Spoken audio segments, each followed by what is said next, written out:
Count के परिवार का कचरा। अध्याय 4। युवा स्वामी, क्या आप उधर जा रहे हैं? जैसे ही वह गाड़ी से बाहर निकला, रॉन उसके पास आ गया। अगर मैं नहीं जाऊंगा तो कौन जाएगा? रॉन और वाइस कैप्टन ने कईल का पीछा करना शुरू कर दिया, जो बिना किसी हिचकिचाहट के घटनास्थल की ओर बढ़ रहा था। दोनों ने कईल को घेर लिया, मानो दुनिया जल्द ही खत्म होने वाली हो, लेकिन कईल को इसकी परवाह नहीं थी। एक आदमी धीरे धीरे दूसरी गाड़ी से बाहर आया। वेनियन स्टेन। केल ने उसे देखते ही गहरी भौहें सिकोड़नी शुरू कर दी। फाइल में सिर्फ एक लाइन थी जो उसके पिता काउंट डेरूथ ने उसे वेनियन स्टेन के व्यक्तित्व के बारे में दी थी। एक विशिष्ट और आधिकारिक कुलीन। केल या किम रोक-सू वेनियन का मूल्यांकन करने के लिए the birth of A hero से प्राप्त जानकारी का भी उपयोग कर सकते हैं। आपका ठेठ खलनायक। हालांकि उपन्यास के किरदार की तुलना में असल जिंदगी में उस खास खलनायक से मिलना काफी सिरदर्द भरा था। केल किसी को कुछ बुरा करने या उसे नापसंद करने के लिए नहीं पीट सकता था, जैसा कि चोई हान कर सकता था। केल के आने तक स्थिति पहले ही कुछ बिगड़ चुकी थी। उन कुछ ही पलों में चोई हान पहले ही इतना क्रोधित हो चुका था कि उसके कंधे हिंसक रूप से हिल रहे थे। आप ऐसे महान व्यक्ति के रास्ते में कैसे आ सकते हैं? तुम क्या बकवास कर रहे हो, जबकि किसी को चोट लग सकती थी? रास्ते में कौन था? ये सिर्फ इसलिए हुआ क्योंकि तुम पागलों की तरह गाड़ी चला रहे थे। किसानों को जब किसी रईस की गाड़ी दिखे तो उन्हें रास्ते से हट जाना चाहिए।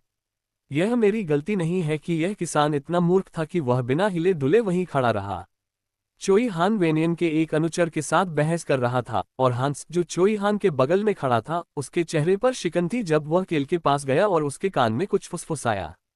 चोई हान निम बहुत परेशान लग रही है। हंस को पहले से ही पता लग गया था कि गाड़ी का मालिक मार्क्वेस के परिवार का है। उसे ये भी पता लग गया था कि उस नौकर के पीछे खड़ा व्यक्ति कोई और नहीं बल्कि वेनियन स्टेन था। वह आत्ममुग्ध व्यक्ति संभवतः गाड़ी से केवल इसलिए बाहर निकला क्योंकि उसने केल की गाड़ी पर हेनिट्यूस परिवार का प्रतीक देखा था। पर्याप्त। खूबसूरत सुनहरे बालों वाला वेनियन अपने नौकर से धीरे से बोला। जैसे ही वेनियन के शब्द निकले, नौकर जल्दी से वेनियन के पीछे चला गया, जैसे कि वह पहले कभी नाराज ही न हुआ हो। केवल चोई हान ही डरे हुए बूढ़े आदमी को सांत्वना देते हुए हांफते हांफते बचा था। तस्क। केल ने अपनी जीभ चटकाए। नौकर वास्तव में नाराज नहीं था। वह कईल की गाड़ी से काफी दूर था, लेकिन वेनियन की तरह उसने शायद कईल की गाड़ी पर गोल्डन टर्टल को देखा था। यही कारण था कि वह अतिशयोक्ति कर रहा था, चोई हान को डांटते समय बहुत जोर से बोल रहा था, ताकि कईल को घटनास्थल पर खींच लाया जा सके। हंस जानता था कि नौकर क्या कर रहा था, जिसके कारण वह कईल के आने का इंतजार करते हुए भौहें सिकोड़ रहा था। चोई हान के कंधे पर हाथ रखने से पहले केल ने वेनियन और नौकर को घूर कर देखा। आप भी। लेकिन केल को पता था कि चोई हान क्यों नाराज था। ये जगह उसके दूसरे घर हैरिस विलेज से बहुत मिलती जुलती थी। वह इस बात से नाराज था कि इन लोगों ने किसी और की जान खतरे में डाल दी, लेकिन उन्होंने जरा भी पश्चाताप या माफी मांगने का कोई संकेत नहीं दिखाया। हालांकि इस मामले में पीड़ित बूढ़ा आदमी गुस्सा करने में असमर्थ था। ऐसा इसलिए था क्योंकि उसके पास चोई हान की तरह उसका समर्थन करने के लिए कुछ भी नहीं था। वे किसी दूसरे रास्ते का इस्तेमाल कर सकते थे, लेकिन उन्होंने ऐसा न करने का फैसला किया और इससे किसी को चोट लग सकती थी। मैं इसे ऐसे ही कैसे रहने दे सकता हूँ? चोई हान। केल ने चोई हान के कंधे पर थोड़ा दबाव डाला। शांत हो जाएं। चोई हान की काली पुतलियां सीधे कईल की ओर देख रही थीं। कईल गुस्से में भरे चोई हान को देख सकता था, नहीं, खास तौर पर कहें तो वह चोई हान जो हैरिस विलेज की यादों में दबा हुआ था, शांत होने लगा था। ये पुष्टि करने के बाद कि चोई हान शांत हो गया है, केल ने अपनी नजर वेनियन स्टेन की ओर घुमाई। सुंदर सुनहरे बाल और होठों पर हल्की मुस्कान, बिना किसी शिकन के पूरी तरह से इस्त्री किया हुआ परिधान, बिना किसी खरोंच के जूते। हालांकि जिस चीज ने केल का ध्यान खींचा वह वेनियन की सफेद ड्रेस शर्ट के सिरे पर थोड़ा सा लाल रंग था। जब वह ब्लैक ड्रैगन को प्रताड़ित होते हुए देख रहा था तो उसका थोड़ा खून उस पर गिर गया होगा। एक पागल कमीना। ये वेनियन स्टेन एक ऐसा व्यक्ति था जो यातना देने वाले को ब्लैक ड्रैगन को तब तक कोड़े मारते हुए देखकर अपने भोजन का आनंद ले रहा था जब तक कि वह खून से लथपथ न हो जाए। आपसे मिलकर अच्छा लगा। क्या आप काउंट हेनिट्यूस के घराने से हैं? हाँ, आपसे मिलकर खुशी हुई, युवा मास्टर वेनियन स्टेन। जैसा कि अपेक्षित था, दूसरे पक्ष को केल के बारे में पता था। वेनियन ऐसा व्यक्ति नहीं था जिसके लिए उत्तराधिकारी बनना आसान था। समस्या ये थी कि वह काफी असभ्य था। वेनियन स्टेन एक ऐसा व्यक्ति था जो आप पर धीरे से मुस्कुरा सकता था, लेकिन फिर भी आप उसके प्रति घृणा के अलावा कुछ भी महसूस नहीं करते थे।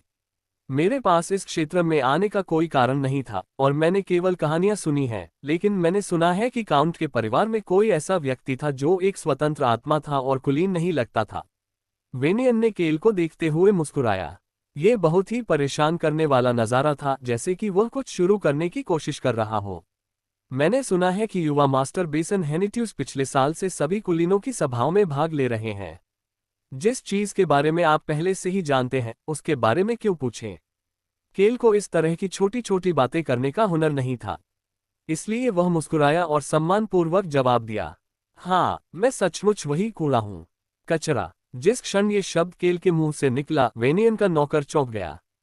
संभवतः सभी कूड़े में से सबसे कूड़ा। वेनियन के मुंह का कोना मुड़ने लगा।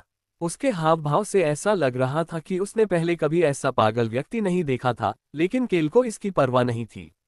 मार्क्वेस स्टेन एक ऐसे व्यक्ति थे जो एक गुट का नेतृत्व करने के लिए पर्याप्त रूप से शक्तिशाली थे, लेकिन वेनियन अन्य कुलीनों के साथ तब तक अपनी इच्छानुसार व्यवहार नहीं कर सकते थे जब तक कि उन्हें आधिकारिक रूप से मार्क्वेस उपाधि का भावी उत्तराधिकारी घोषित नहीं कर दिया गया। मार्क्वेस आमतौर पर किसी बच्चे को अपना उत्तराधिकारी घोषित करते हैं ताकि उस बच्चे को सुरक्षा प्रदान की जा सके, साथ ही वह बच्चा कम उम्र में ही अपना नेटवर्क बनाना शुरू कर दे। हालांकि मार्क्वेस स्टेन ने अभी तक ऐसा नहीं किया था। अभी 3 और बच्चे हैं। वेनियन की 2 छोटी बहनें और एक छोटा भाई था। मार्क्वेस को भाई बहनों के बीच प्रतिस्पर्धा देखने में मजा आता था। वेनियन को ब्लैक ड्रैगन को उसके भाई बहनों के साथ प्रतिस्पर्धा से तनाव दूर करने के लिए प्रताड़ित होते देखना अच्छा लगता था। मार्क्वेस अपने बच्चों के बीच प्रतिस्पर्धा को एक रोमांचक खेल की तरह मानते थे। स्वाभाविक रूप से अपन सबसे बड़ा बेटा इस प्रतिस्पर्धा का परिणाम था। यह एक पूर्णतया पागल घर था। इसकी तुलना में हमारा हेनिट्यूस परिवार एक बहुत ही महान परिवार है। आप बहुत दिलचस्प व्यक्ति हैं। वेनियन ने कैले के बयान पर सहजता से प्रतिक्रिया दी। धनी काउंट, जो किसी भी गुट का हिस्सा न होते हुए भी पूर्वोत्तर के बाहरी इलाके में रहता था। कौन उस परिवार के साथ संबंध विकसित करने की कोशिश करेगा? अगर कुछ भी हो तो लोग बस उस जमीन को अपना बनाने के लिए लालची होंगे। हालांकि वेनियन को केल एक व्यक्ति के रूप में पसंद नहीं था। सबसे बड़ा बेटा बेकार और छोटा बेटा बहुत होशियार। केल और बेसन के रिश्ते के बारे में जानने के बाद वेनियन को केल को देखते समय अपने बड़े भाई की याद आ गई। हालांकि वेनियन ने एक उचित कुलीन का कार्य जारी रखा और इस घटना की बागडोर कैले को सौंप दी। एक अप्रत्याशित बाधा ने मेरा समय बर्बाद कर दिया है, लेकिन मुझे लगता है कि यह एक बहुत अच्छी बात थी क्योंकि मुझे आपसे परिचय हुआ, युवा मास्टर केल। एक अप्रत्याशित बाधा। वेनियन बुरे आदमी का जिक्र कर रहा था। वह इस तथ्य से निराश था कि उसका समय इस बुरे आदमी की वजह से बर्बाद हो गया और वह इसे एक सुखद नोट पर समाप्त करना चाहता था। लेकिन ऐसा लगता है कि आपको अपने अधीनस्थ को ये सिखाने की जरूरत है कि वे उन लोगों के बीच स्पष्ट रूप से अंतर करें जिनके पास इस सड़क और इस धरती पर यात्रा करने का अधिकार है, और साथ ही उन लोगों के बीच भी जिनके पास उन्हें रोकने का अधिकार है। एक जाने माने मार्क्वेस के अनौपचारिक उत्तराधिकारी के रूप में यह एक काउंट के परिवार के कचरे के लिए सबसे अधिक था जो वह कर सकता था। उनके लहजे से यह पता चल रहा था कि हालांकि वे दोनों युवा स्वामी थे, उनकी स्थिति पूरी तरह से अलग थी। बेशक केल चुपचाप सुन रहा था, लेकिन वह कुत्ते की भौंकने पर ध्यान देने वाला व्यक्ति नहीं था। वेनियन ने अपनी बात समाप्त की और समूह में सबसे असहज दिखने वाले व्यक्ति की ओर देखा। प्लॉप। बूढ़ा आदमी जमीन पर घुटनों के बल बैठ गया जब वेनियन ने उसकी तरफ देखा और अपना सिर झुका लिया। क्षमा करें। बूढ़े आदमी के हाथ कांप रहे थे, जो इतना नीचे झुका हुआ था कि उसका सिर जमीन को छू रहा था। चोई हान के हाथ कांप रहे थे जब उसने बूढ़े आदमी को माफी मांगते देखा। प्रत्येक क्षेत्र के निवासियों का व्यक्तित्व शासक कुलीन वर्ग के व्यक्तित्व के अनुसार तय होता था। इस क्षेत्र के विस्काउंट मार्क्वेस स्टेन के कुत्तों में से एक थे। वे भी बहुत अधिकारपूर्ण थे और आम लोगों को नीची नजर से देखते थे। वेनियन के होठों के कोने ऊपर उठने लगे। वह संतुष्ट था। वेनियन को देखने के बाद केल ने उसे आवाज लगाई, युवा मास्टर वेनियन। जब वेनियन ने अपना सिर घुमाया तो केल ने उससे एक प्रश्न पूछा, आप क्या कर रहे हैं? उद्धरण चिन्ह ... मैं हूं। केल नीचे झुक गया। उसके महंगे कपड़े जमीन को छूने लगे। फिर उसने बूढ़े आदमी के कांपते हाथों की ओर देखा। अगर यह जारी रहा तो यह खतरनाक होगा। केल को यकीन था कि उसने ये सुना है। टिल्डा। चोई हान की गहरी सांस लेने की आवाज। यह उसके क्रोध को नियंत्रित करने की आवाज थी। जिस क्षण केल ने ये सुना, उसे अपनी गर्दन के पीछे ठंडक महसूस हुई और लगा कि अगर यह और जारी रहा तो उसे खुद को नहीं बल्कि वेनियन को बुरी तरह से पीटा जाएगा।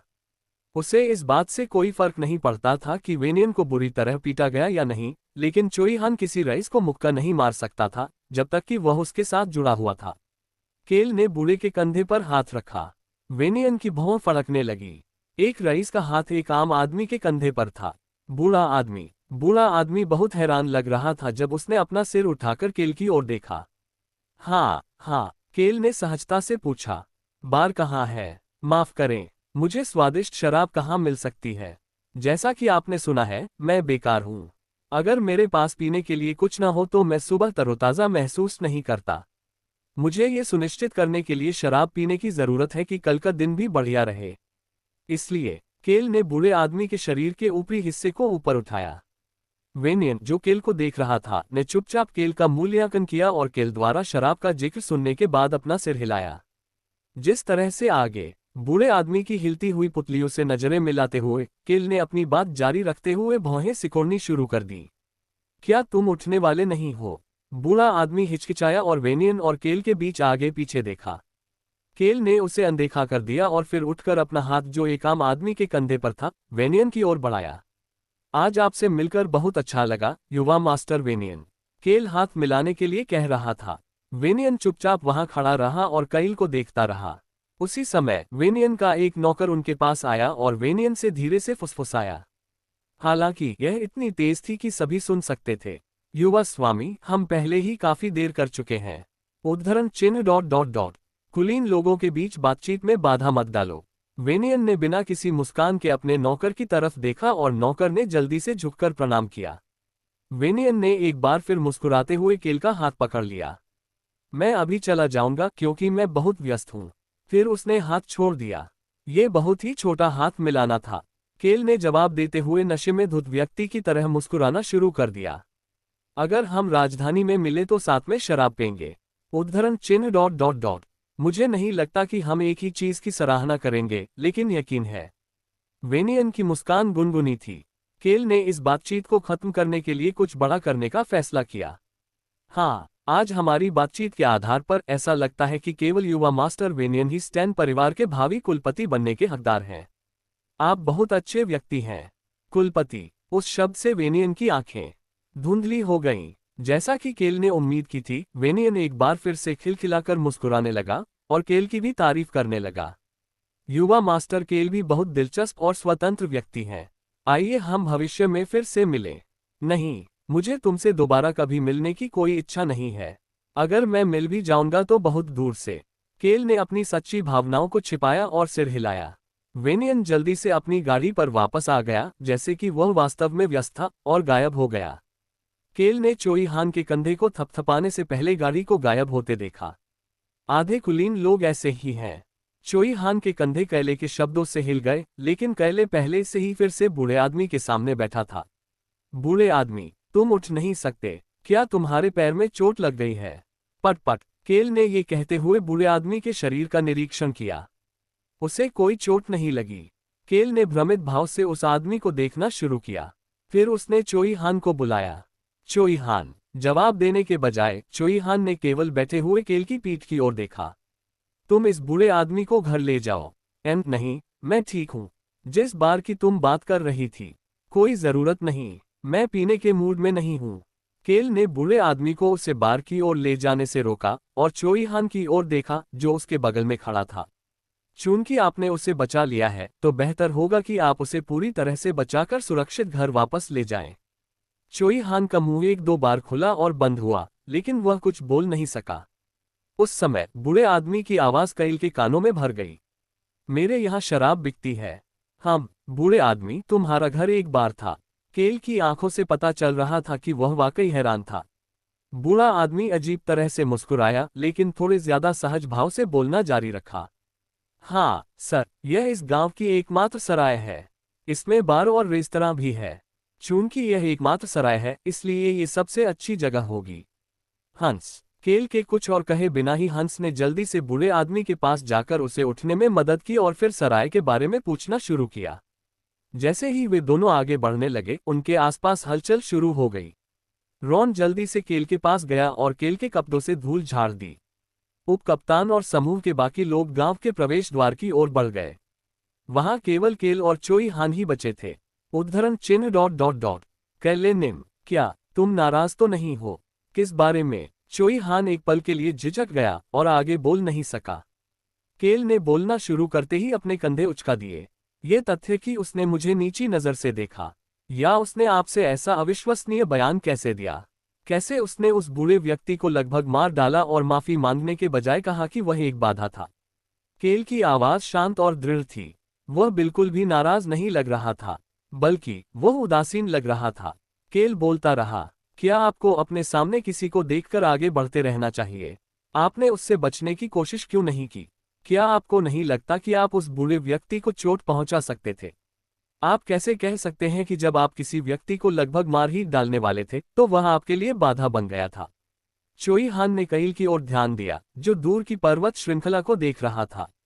साथ ही उसने कैल की हर बात को ध्यान से सुना। कैल दृढ़ता से बोलता रहा, वेनियन, बूढ़ा आदमी तुमसे माफी क्यों मांग रहा है? तुम्हें उससे माफी मांगनी चाहिए। केल चोई हान की तरह बोल सकता था और कई बार वह ऐसा करना चाहता था, लेकिन मैं ऐसा व्यक्ति नहीं हूं जो इस तरह बोल सकता हूं। नहीं, मैं ऐसा करना चाहता हूं। मैं इतना गुस्सा भी नहीं हूं। लेकिन ये सही समय नहीं था। केल को पता था कि यह उन चीजों में से एक है जो चोईहान को कूल दिखाती है, लेकिन वह उस तरह कूल नहीं दिखना चाहता था। बूढ़ा आदमी घायल नहीं हुआ और उसने ऐसा कुछ भी नहीं किया जिससे ब्लेड उसके परिवार की ओर तान दिया जाता। तथ्य यह है कि वह खुद बुरा लग रहा था, जो बेसन के लिए फायदेमंद होगा, इसलिए यह वैसे भी अच्छा था। केल हमेशा दूसरों की मदद करने वाला व्यक्ति था, चाहे इसके लिए कितना भी समय क्यों न लगे। अगर कोई उसे नीची नजर से देखता या उसके साथ कुछ करता, तो वह हमेशा अपना बदला लेता। उस कमीने को शायद जल्द ही उसके घर से बाहर निकाल दिया जाएगा। उद्धरण चिन्ह ... हाँ, चोई हान समझ गया कि कैल जिस कमीने की बात कर रहा था, वह वेनियन था। यही कारण था कि चोई हान ने अपने चेहरे पर एक अजीब सा चौंका हुआ भाव दिखाया जब उसने कैल की ओर देखा। केल के चेहरे पर शरारती मुस्कान थी। दो बिल्ली के बच्चे जो चुपचाप उसके पास आ रहे थे, रुक गए। केल की मुस्कान और भी बढ़ गई जब वह गांव के दाईं ओर पहाड़ की ओर देखने लगा। उसने मन ही मन सोचा कि वह चोई हान को क्या नहीं बता सकता। मैं उस कमीने का ड्रैगन छीनने की योजना बना रहा हूँ। ड्रैगन के चले जाने के बाद वेनियन को मार्क्वेस के क्रोध का सामना करना पड़ेगा और परिवार का मुखिया बनने के उसके रास्ते में एक नई बाधा खड़ी हो जाएगी। क्या किसी ऐसे व्यक्ति को कम से कम एक बाधा का सामना नहीं करना चाहिए जो यह नहीं जानता कि सड़क पर कब रुकना है? केल वेनियन के रास्ते में एक बड़ी बाधा डालने को तैयार था। बेशक ये गुप्त रूप से किया जाएगा। उसने चोई हान से सहजता से बात की, जो उसे जिज्ञासा से देख रहा था। यदि आप उत्सुक हैं तो आप मेरी मदद कर सकते हैं। जो भी हो, मैं निश्चित रूप से मदद करना चाहता हूं। चोई हान भी मुस्कुराने लगा। इतने अच्छे स्वभाव वाले व्यक्ति के लिए यह एक बहुत ही शैतानी मुस्कान थी, लेकिन बिल्ली के बच्चे भी उस मुस्कान से आकर्षित थे। केल ने उस पहाड़ की ओर देखा जो 3 दिन में फटने वाला था, और बड़बड़ाने लगा। वेनियन द्वारा उसे नीची नजर से देखा जाना, वेनियन की आस्तीन पर खून और वेनियन के सामने झुकते बूढ़े आदमी का नजारा, ये सब केल के दिमाग में अभी भी थे। तुम्हें इसका पछतावा नहीं होगा। वह उसे इसके लिए भुगतान करने में सक्षम होगा। तुम्हें इसका पछतावा बिल्कुल नहीं होगा। युवा स्वामी, ये हमारा सबसे अच्छा कमरा है। ये स्वीकार्य लगता है। बूढ़े आदमी ने केल के समूह को अपनी सराय में ले गया। सराय का बाहरी हिस्सा गांव की तरह ही देहाती लग रहा था, लेकिन इसमें आपकी जरूरत की हर चीज मौजूद थी, शायद इसलिए क्योंकि हेनिट्यूस क्षेत्र में आने वाले व्यापारी अपनी यात्रा के दौरान इस सराय में रुकते थे। ये पहली बार है जब हमारे साथ कोई महान व्यक्ति रह रहा है। कृपया हम पर कृपा करें, भले ही इसमें कुछ कमी हो, और इसे सिर्फ एक ऐसी जगह समझे जहां कमतर लोग रहते हैं। केल ने बूढ़े आदमी को घूर कर देखा। वह वेनियन स्टेन से बात करने के मुकाबले ज्यादा सहज लग रहा था, लेकिन वह अभी भी इस बात से डरा हुआ लग रहा था कि एक रईस उसकी सराय में ठहरेगा। उसके लिए थोड़ी सी चिंता होना ठीक था, लेकिन केल के लिए बहुत अधिक चिंता असुविधाजनक थी। इस तरह से यह अच्छा नहीं है। केल ने बूढ़े आदमी के कंधे को थपथपाया और उसे शांत करने की कोशिश की। बूढ़े आदमी, शांत हो जाओ। मुझे ऐसे लोग पसंद नहीं हैं जो खुद को इस तरह से नीचा दिखाते हैं। ये वह जगह है जहां हमारे इलाके से आने जाने वाले लोग आराम करने के लिए रुकते हैं। ऐसी जगह की कमी कभी नहीं होगी। बूढ़े की पुतलियां हिलने लगीं। उसने अपनी जीभ से अपने ऊपरी होंठ को गीला किया, फिर थोड़ी हिचकिचाहट के बाद आखिरकार बोलना शुरू किया। युवा स्वामी, क्या हैनिट्यूज क्षेत्र में आपके जैसे बहुत सारे अच्छे लोग हैं? आप क्या बकवास बात कर रहे हैं?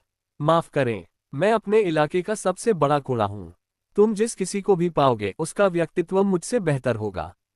आह! बूढ़े आदमी ने गहरी सांस ली। ऑन और हॉन, जिन्होंने कमरे में सोफे पर कब्जा कर लिया था, म्याऊं म्याऊं कर रहे थे और सिर हिला रहे थे, लेकिन किसी ने ध्यान नहीं दिया। आप जा सकते हैं और जो करना है वो कर सकते हैं। कईल के जाने पर बूढ़े आदमी ने सिर झुकाया और कमरे से बाहर चला गया। कईल को ये बात परेशान करने वाली लगी कि बूढ़ा आदमी अभी भी अकड़ रहा था, लेकिन उसने इसकी परवाह न करने का फैसला किया। दस्तक दस्तक दस्तक, कोई और भी दरवाजा खटखटा रहा था। अंदर आए। दरवाजा खुला और डिप्टी बटलर हंस एक छोटा सा बक्सा अंदर ले आया। युवा मालिक, आपने केवल इस बक्से के लिए ही कहा था, है ना? हाँ, इसे सौंप दो। डिप्टी बटलर हंस ने उत्सुकता दिखाते हुए बॉक्स को केल को सौंप दिया। यह एकमात्र सामान था जिसे केल व्यक्तिगत रूप से अपने साथ लाया था। अगर यह एक सामान्य बॉक्स होता तो वह मान लेता कि इसमें शराब या स्नैक्स है, लेकिन यह बॉक्स सामान्य नहीं था। यह उच्चतम गुणवत्ता वाला जादुई बक्सा था जिस पर जादुई ताला लगा हुआ था। जादुई बक्से पर लगी मुहर फ्लिन मर्चेंट गिल्ड का लोगो थी, जो 3 बड़े व्यापारी संघों में से एक था और जिसका हैनिट्यूस परिवार के साथ घनिष्ठ संबंध था। केल ने हंस की ओर देखते हुए सहजता से टिप्पणी की, क्या बटलर को अपने चेहरे पर अपनी भावनाएं नहीं दिखानी चाहिए? खास तौर पर जिज्ञासा। बटलर का उचित शिष्टाचार यह है कि वह अपनी सारी भावनाएं अपने मालिक के सामने प्रकट करे। अजीब आदमी, मुझे लगता है मैं थोड़ा मजाकिया हूँ। हंस एक ऐसे व्यक्ति के लिए थोड़ा ढीठ था जो बिल्ली के बच्चों के अलावा राजधानी में नहीं जाना चाहता था, लेकिन केल को अभी भी लगा कि वह अन्य बटलर उम्मीदवारों की तुलना में बहुत अधिक मिलनसार था। यह देखकर कि हंस को उसकी आदत पड़ने लगी है, केल ने सामान्य तरीके से ही जवाब दिया, चले जाओ। जी श्रीमान। और हंस हमेशा की तरह तुरंत चला गया। हालांकि दरवाजा बंद करने से पहले उसके मन में उनकी यात्रा के बारे में एक सवाल था। क्या हम 3 दिन यहीं रहेंगे? हाँ, सबका ख्याल रखना। जी श्रीमान। हंस ने दरवाजा बंद करते हुए जवाब दिया। दूत की सुरक्षा की जिम्मेदारी वाइस कैप्टन के अलावा हंस बाकी सब चीजों के लिए जिम्मेदार था। हालांकि ऐसा करने में उसने कोई संघर्ष नहीं दिखाया और कुशलता से सब कुछ संभाल लिया। वह एक अच्छा बटलर लगता है। चांदी की बिल्ली का बच्चा ऑन ने कहा कि वह कईल के पास आ रही थी। कईल ने अपना सिर हिलाया। फिर लाल बिल्ली का बच्चा हॉर्न उसके पीछे चला गया। यह उसके लिए भी उतना कठिन नहीं लगता। केल भी इस कथन से सहमत था। रॉन एक बात थी, लेकिन रॉन के अलावा हंस ही वह व्यक्ति था जिसे केल से निपटने में सबसे कम कठिनाई हुई। वह केल से डरता था, लेकिन उसे केल मुश्किल नहीं लगता था। वह एक बहुत अच्छा बटलर है। केल ने अपनी ओर आ रहे बिल्ली के बच्चों को किनारे किया और बक्सा खोला। जादुई ताले से बक्सा खोलने का तरीका सरल था। केल की अंगुली की छाप, यही एकमात्र चाबी थी जो इस खास बक्से को खोल सकती थी। केल ने अपनी तर्जनी अंगुली जादुई मुहर के बीच में रखी। Beep, click. खुलने से पहले बॉक्स ने हल्की सी आवाज की। बक्से के अंदर वे सामान थे जो केल ने राजधानी के लिए रवाना होने से पहले 4 दिनों के दौरान तैयार किए थे। मैं वास्तव में जानने को उत्सुक हूं कि यह क्या है। वाकई उत्सुक हूं। केल ने अपनी ओर देख रही 2 जोड़ी सुनहरी पुतलियों को नजरअंदाज कर दिया और स्पष्ट रूप से उत्तर दिया, ऐसी चीजें जो एक गरीब आत्मा को बचाने में मदद करेगी, कुछ बेवकूफों को परेशान करेगी और मुझे चोट लगने से बचाएंगी। ऑन और हॉर्न ने उत्सुकता से उसकी ओर देखा, लेकिन केल ने बॉक्स के अंदर रखी वस्तुओं को संतुष्टि के साथ सहलाया। उसे बिलोस फ्लिन मर्चेंट गिल्ड के कमीने के साथ हुई बातचीत याद आ गई, जो उसने जाने से पहले की थी।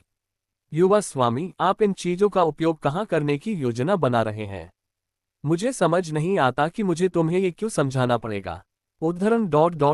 मैं समझता हूँ, लेकिन इन सभी वस्तुओं को खरीदने में काफी खर्च आएगा। उद्धरण ... क्या इन्हें किराए पर लेना संभव है? आपके लिए बेशक ये संभव है। बॉक्स के अंदर मौजूद ज्यादातर चीजें जादुई औजार थीं। केल को उम्मीद थी कि वे महंगे होंगे, लेकिन यह वाकई बहुत ज्यादा था। केल को अपने पिता से मिले सारे भत्ते खर्च करने पड़े। राजधानी पहुंचने के बाद उसे बिलोस को सब कुछ वापस भी करना पड़ा। कष्टप्रद। मैं राजधानी में उसके साथ उलझना नहीं चाहता था, लेकिन मेरे पास कोई और विकल्प नहीं है। इनमें से 2 चीजें बाहरी लोगों को किराए पर नहीं दी जा सकती। मैंने उन्हें अपने नाम से किराए पर दिया है, आपके लिए। इसलिए आपको इन्हें राजधानी में मुझे वापस करना होगा। व्यक्तिगत रूप से। जरूर। केल ने बॉक्स में से एक चीज उठाई। यह एक गोल काला गोला था जिस पर बहुत सारे प्रतीक उकेरे हुए थे। लाल बिल्ली के बच्चे हॉन्ग ने पूछने के लिए केल के घुटने पर अपने पंजे रखे। वास्तव में इसके बारे में उत्सुक हूँ। एक मन अशांति उपकरण। इसकी कीमत लगभग 1 अरब गैलन है। हॉन्फना ऑन और हॉन्ग दोनों ने हॉन्फते हुए कहा। इसे किराए पर लेने में ही 20 मिलियन गैलन की लागत आई। हॉन्ग ने धीरे से कैल के घुटने पर रखे पंजे नीचे किए और फिर अपनी बहन ऑन के साथ बिस्तर के कोने की ओर चला गया। वे काले गोले से यथासंभव दूरी बनाए रखने की कोशिश कर रहे थे। केल को उस गोले के बारे में जानकारी याद आ गई। बिल्लोस को बिल्कुल वही चीज मिल गई थी जिसकी केल तलाश कर रहा था। यह एक निश्चित सीमा के भीतर मन के प्रवाह में गड़बड़ी पैदा करता है, जिससे सभी जादुई उपकरण काम करना बंद कर देते हैं। यह इतना मजबूत भी है कि अगर पहाड़ के फटने जैसी कोई घटना भी घट जाए तो भी यह नहीं टूटेगा। तो फिर निगरानी उपकरण जैसी कोई चीज तुरंत टूट जाएगी। बेशक, हालांकि आपको इसे 27 घंटे पहले इंस्टॉल करना होगा। इसे धीरे धीरे एक ऐसी शक्ति को शामिल करने के लिए बनाया गया है जो मन प्रवाह को बाधित करेगी ताकि यह जादूगरों द्वारा ध्यान में न आए। कितने दिन चलेगा? 40 मिनट। क्या ये बढ़िया नहीं है? बेशक, अगर आसपास जादूगर हैं तो वे 5-10 मिनट के भीतर समस्या का समाधान कर सकेंगे। ये हमेशा मेरे दिमाग में रहेगा। केल के होठों के कोने ऊपर उठने लगे। ये बिलोस से किराए पर ली गई सबसे महंगी वस्तु थी, लेकिन इस यात्रा में उसे इसके कई उपयोग मिलेंगे। मुझे वास्तव में ये पसंद है कि यह कितना टिकाऊ है। फ्लिन मर्चेंट गिल्ड एक बहुत ही उपयोगी जगह थी। केल ने संतुष्टि के साथ मुस्कुराया, इससे पहले कि वह इस काले रंग के गोले को, जो एक छोटे बच्चे की मुट्ठी के आकार से भी छोटा था, कोने में दुबके हुए बिल्ली के बच्चों की ओर फेंके। हुक, म्याऊं, उनमें से एक ने हौंफते हुए कहा, जबकि दूसरे ने म्याऊं म्याऊं करके काले गोले से बचने की कोशिश की, लेकिन अंत में उन्हें अपनी आंखों के सामने काले गोले के साथ केल के सामने चुपचाप बैठना पड़ा। तुम्हें नक्शा पढ़ना आता है ना? जवाब में उसने अपनी दुम जमीन पर थपथपाई। बेशक, एक समय पर हम फॉगकैट जनजाति के संभावित उत्तराधिकारी थे। ठीक है, मेरी बहन सही कह रही है। केल ने बक्से से एक और महत्वपूर्ण वस्तु, एक नक्शा निकाला। यह बहुत विस्तृत नहीं था, इसमें केवल हेनिट्यूस क्षेत्र के आसपास के सामान्य स्थल चिन्ह थे। हेनिट्यूस क्षेत्र में आने जाने वाले अधिकांश व्यापारी इस नक्शे का उपयोग करते थे। हम अभी इसी गांव में हैं। केल ने गांव के दाहिनी ओर स्थित पहाड़ की ओर इशारा किया। तुमने ये पहाड़ देखा? मैं इसे देखता हूँ। देखना बहुत आसान है। बिल्लोस ने यही कहा था। रेंज स्थायित्व के समान है। एक पर्वत। अगर आप इस पहाड़ की ओर जाएंगे तो आपको दूर एक विला दिखाई देगा। उसके पीछे एक गुफा है। ब्लैक ड्रैगन के आसपास अभी कोई जादूगर नहीं था। मैजिक टॉवर के लोग ड्रैगन को सबसे बड़ी जादुई जाति मानते थे और वे नहीं चाहते थे कि मनुष्य ड्रैगन को प्रताड़ित करे और उसे पालतू बनाए। वे इसे जादू के लिए बहुत बड़ा अपमान मानते थे। गुफा और विला के आसपास के लोग शूरवीर और सैनिक थे जिन पर मार्क्वेस भरोसा करता था, साथ ही वे लोग भी थे जो उनके लिए गंदे काम करते थे। वहां बिल्कुल मत जाना, तुम पकड़े नहीं जाओगे। केल ने इन दोनों बच्चों की स्थिति के बारे में सुना था, इसलिए उसे पूरा भरोसा था कि वे ऐसा कर सकते हैं, लेकिन फिर भी वह उन्हें चेतावनी देना चाहता था। अगर उनकी जिज्ञासा उन्हें गुफा के चारों ओर ले जाती है तो ये बुरा होगा। वहां कुछ यातनाएं दी जा रही हैं। हम उसे बचाने जा रहे हैं, इसलिए आपको सावधान रहना होगा। कुछ, हाँ, ये तुमसे भी छोटा है, हान। उद्धरण चिन्ह ... मुझसे भी छोटा। हाँ, 4 साल का। बेशक, वह 4 साल का बच्चा इतना शक्तिशाली था कि एक बार मन प्रतिबंध जंजीरों को हटा दिए जाने पर वह ऑन या हॉन को उड़ा सकता था। हम उसे बचाने जा रहे हैं। ऑन और हॉन की आंखें चमक उठी जब उन्होंने अपने पंजों से बिस्तर को दबाया। बचाओ, जरूर, बस अपने बिल्ली के रूप में रहो और पकड़े जाने से बचते हुए इस गोले को पहाड़ में गाड़ दो। उनके बिल्ली के रूप में पकड़े जाने की संभावना लगभग न के बराबर होनी चाहिए। केल ने काले रंग के गोले को एक छोटी थैली में रखा और फिर उसे हार की तरह ऑन की गर्दन पर पहना दिया। हमें इसे कहाँ दफनाना चाहिए? पहाड़ पर कहीं भी? सच में कहीं भी? हाँ, भाई बहनों ने एक दूसरे की ओर देखा और फिर सिर हिलाया। आसान। हम अपनी बिल्ली जनजाति के बुजुर्गों को भी चकमा देकर भागने में सफल रहे। केल ने उनसे सहमति जताई। ये तुम दोनों के लिए आसान होना चाहिए। तुम दोनों में इसके लिए पर्याप्त कौशल है। मैं किसी बेकार व्यक्ति से ऐसा कुछ करने के लिए पहले से ही नहीं कहूंगा। दोनों बिल्ली के बच्चे फिर से अपनी सुनहरी पुतलियों से केल की ओर देखने लगे। भाई बहनों की यह जोड़ी, जो अपनी ही जनजाति द्वारा लगभग इसलिए मार दी गई थी क्योंकि उनमें कोई योग्यता नहीं थी, जबकि उन्हें कभी सीखने का मौका ही नहीं मिला, भावुक होने लगी थी। उनकी दुम हिल रही थी और वे अपने आंसू रोकने के लिए अपनी नाक सिकोड़ रहे थे। केल को समझ आ गया कि ये दोनों क्या सोच रहे थे और उसने सख्ती से अपनी बात जारी रखी। जब आप सफलतापूर्वक वापस आ जाएंगे तो मैं आपको उतना गोमांस दूंगा जितना आप चाहेंगे। दोनों भाई बहन तुरंत खिड़की से कूद गए और चुपके से पहाड़ की ओर चल पड़े। स्वाभाविक रूप से भाई बहनों ने वैसा ही किया जैसा कि काइल ने उम्मीद की थी और उन्हें अपना इनाम मिला। वे खुद के लिए 10 स्तरीय बीफ स्टेक खाने में सक्षम थे।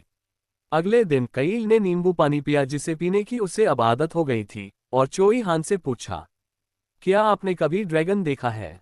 उद्धरण चिन्ह डॉट डॉट डॉट। एक ड्रैगन? हाँ, मैंने भी एक बार ऐसा ही कुछ देखा है। ऐसा ही, मेरे गधे। जब चोई हान ने कुछ ऐसा ही कहा तो केल को पता चल गया कि वह क्या कह रहा है। अंधेरे का जंगल। वह अंधेरे के जंगल के अंदर मौजूद खतरनाक राक्षसों के बारे में बात कर रहा था। उन भयानक राक्षसों में छिपकलियों और ड्रैगन के बीच के जीव थे। चोई हान ने उस ड्रैगन जैसे राक्षस को मार डाला था जैसे ही वह अपने डार्क डिस्ट्रक्शन स्वॉर्ड आर्ट के मध्य चरण से अंतिम चरण में आगे बढ़ा था। तुमने किया, कैसा रहा? केल ने घटना के बारे में कुछ न जानने का नाटक किया और चोई हान से पूछा। चोई हान ही इस समय केल के कमरे में मौजूद एकमात्र व्यक्ति था। उद्धरण चिन्ह डॉट डॉट डॉट। यह एक राक्षस था। ऐसा कैसे? इसकी शक्ल, इसकी ताकत, सब कुछ। ये हर तरह से एक राक्षस था। क्या ऐसा है? केल ने अपना सिर हिलाया और बोलना जारी रखा, लेकिन उसके कार्य और उसके शब्द पूरी तरह से विपरीत थे। तो फिर आपने ड्रैगन नहीं देखा है? माफ करें, ड्रैगन इंसानों जैसे होते हैं। खटखट। केल ने नींबू पानी का प्याला मेज पर रख दिया, जो मीठा और खट्टा दोनों था। फिर उसने चोई हान को जवाब दिया, जो उत्सुकता से उसकी ओर देख रहा था। ड्रैगन, जानवर, बौने कल्पित, ये सभी इंसानों जैसे हैं। क्यों? क्योंकि उनमें भी भावनाएं और जीवन होता है। केल के लिए यह पहलू महत्वपूर्ण नहीं था। उनका मुख्य मुद्दा यहीं से शुरू हुआ। तथापि चोई हान ने शायद काइल के व्यवहार में अचानक आए बदलाव को नोटिस किया होगा। वह सीधा बैठ गया और काइल की बातों पर ध्यान केंद्रित किया। ऐसा अस्तित्व जन्म से ही अंधकार में डूबा हुआ है। वर्तमान में इसके जीवन में अंधकार को दूर करने वाली एकमात्र चीज मशालें हैं, और इसने कभी सूरज की रोशनी भी नहीं देखी है। आपको क्या लगता है कि इसका जीवन कैसा है? नल। केल ने अपनी तर्जनी उंगली से मेज पर थपथपाया। इसे तर्कहीन अस्तित्व बनने के लिए मजबूर किया जा रहा है। नल। उसने एक बार फिर मेज पर थपथपाया। उसे अकेलेपन से जूझना पड़ा है, उसके पास कोई परिवार या सहारा नहीं है। नल। हर बार जब काइल की उंगली मेज पर टैप करती तो चोई हान की नजर नीचे गिर जाती। चोई हान की मुठ्ठियां मेज के नीचे इस हद तक कसी हुई थी कि आप देख सकते थे कि उसकी नसें फूलने लगी हैं। काइल को इस बारे में पता नहीं था, क्योंकि वह आगे बढ़ता रहा। इसे हर दिन प्रताड़ित किया जाता है और इसके साथ दुर्व्यवहार किया जाता है, तथा इसे केवल तभी अकेला छोड़ा जाता है जब यह मुश्किल से जीवित होता है। चोई हान के चेहरे पर गुस्सा साफ झलक रहा था। काइल को पता था कि चोई हान इस तरह से प्रतिक्रिया देगा। ऐसा कोई भी अच्छा इंसान ऐसी कहानी सुनकर गुस्सा नहीं करेगा। उसे ये भी पता लगाना चाहिए था कि काइल ने ऐसी कहानी क्यों शुरू की। अपनी कहानी खत्म करने से पहले केल ने नींबू पानी का एक और घूंट लिया। और वह अस्तित्व निकट ही है। कमरे में थोड़ी देर की खामोशी छा गई। केल ने खिड़की से बाहर देखा, फिर धीरे से अपनी नजरें चोई हान की ओर घुमाई। उसे नहीं पता था कि चोई हान क्या सोच रहा था, लेकिन उसका पूरा शरीर खून से लथपथ आभा से घिरा हुआ था। क्या वह इस बात पर गुस्सा हो रहा है कि उसके साथ दुर्व्यवहार किया जा रहा है, क्योंकि वह एक अच्छा इंसान है? केल की परिकल्पना के विपरीत चोई हान को वर्तमान में उन दसियों वर्षों की याद आ रही थी, जब उसे अंधेरे के जंगल में अकेले ही जीवित रहना पड़ा था। यही कारण था कि कुछ देर तक चुप्पी बनी रही। अंत में चोई हान ने कैले से नजरें मिलाईं और पूछा, क्या आप इसे बचाएंगे और इसे वश में करने की कोशिश करेंगे? क्या तुम पागल हो? माफ करें, केल ने तुरंत प्रतिक्रिया करते हुए चौंक कर पूछा। चोई हान भी केल के द्वारा उसकी समझदारी पर सवाल उठाए जाने से चौंक गया। मैं इसे वश में करने की कोशिश क्यों करूंगा? केल ने अपना हाथ ऐसे हिलाया जैसे चोई हान पागल हो। ऐसा कोई तरीका नहीं था कि इंसानों द्वारा प्रताड़ित किया गया ड्रैगन किसी इंसान की सेवा करने के लिए तैयार हो। वास्तव में यह शायद सभी इंसानों के लिए घृणा और घृणा से भरा हुआ था, भले ही वह इंसान ही क्यों न हो जिसने उसे बचाया हो। ड्रैगन्स का मानना है कि वे सभी प्राणियों से ऊपर हैं, जिसमें मनुष्य भी शामिल हैं। ये ड्रैगन्स की स्वाभाविक प्रवृत्ति है, इसलिए अपने पूरे जीवन में किसी अन्य ड्रैगन के संपर्क में न होने पर भी वे ऐसा ही महसूस करेंगे। यही कारण है कि ड्रैगन इंसानों के अधीन नहीं बढ़ सकते। इस रवैये के कारण ड्रैगन को पालतू बनाना और प्रशिक्षित करना असंभव है, बिना उसके दिमाग को तोड़ने के लिए यातना और दुर्व्यवहार का उपयोग किए। ड्रैगन बहुत घमंडी पैदा होते हैं, लेकिन सबसे महत्वपूर्ण बात यह है कि अगर मैं एक ड्रैगन पालता हूं। केल को यह महसूस हो रहा था। उसे लग रहा था कि अगर वह ड्रैगन पालेगा तो उसे कुछ परेशान करने वाली घटनाओं का सामना करना पड़ेगा। पूर्वी और पश्चिमी महाद्वीपों को मिलाकर कुल 20 से भी कम ड्रैगन थे। उनमें से एक ड्रैगन को पालें, ये लगभग वैसा ही था जैसे ये कहना कि मैं महाद्वीपों की सभी घटनाओं के केंद्र में रहूंगा। ये भी एक ड्रैगन था जिसे मरना ही था। उसके लिए बेहतर होगा कि वह अपनी छोटी सी दुनिया में चला जाए और किसी के रास्ते में न आए। केल निश्चित रूप से इस ड्रैगन के उनके साथ आने के खिलाफ था। जब तक वह मन प्रतिबंध की जंजीरों से छुटकारा पा लेता है, ये 4 वर्षीय ड्रैगन केल की तुलना में बहुत बेहतर जीवन जिएगा। ड्रैगन को जन्म से ही बिना किसी कारण के दुनिया का राजा नहीं कहा जाता था। तब आप इतना स्पष्ट प्रश्न क्यों पूछ रहे हैं? चोई हान के प्रश्न पर कैल ने उत्तर देने से पहले हंस दिया। इसे जाने दो ताकि यह एक स्वतंत्र और शांतिपूर्ण जीवन जी सके। क्या ड्रैगन को ड्रैगन की तरह नहीं जीना चाहिए? उद्धरण चिन्ह ... अच्छा ऐसा है। चोई हान की बंद मुठ्ठियां धीरे धीरे ढीली पड़ने लगी। तो क्या हम उस अजगर को बचा लेंगे? हाँ, तो मुझे आपकी मदद चाहिए। कुछ भी, मैं वाकई मदद के लिए कुछ भी करूंगा। केल को चिंता थी कि चोई हान मामले को और बढ़ा देगा, और उसने अपना सिर हिला दिया। ज्यादा आगे बढ़ने की जरूरत नहीं है। अगर संभव हो तो मैं किसी को भी मारने की योजना नहीं बना रहा हूं। हम इसे यथासंभव चुपचाप करेंगे। केल ने, तुम सच में? चोई हान ने प्रशंसापूर्वक बोलना शुरू किया, लेकिन केल ने घड़ी की ओर देखा, फिर उसे बीच में रोककर वह कहा जो उसे कहना था। जाओ और रॉन से कहो कि वह पहली मंजिल पर कुछ शराब तैयार रखे।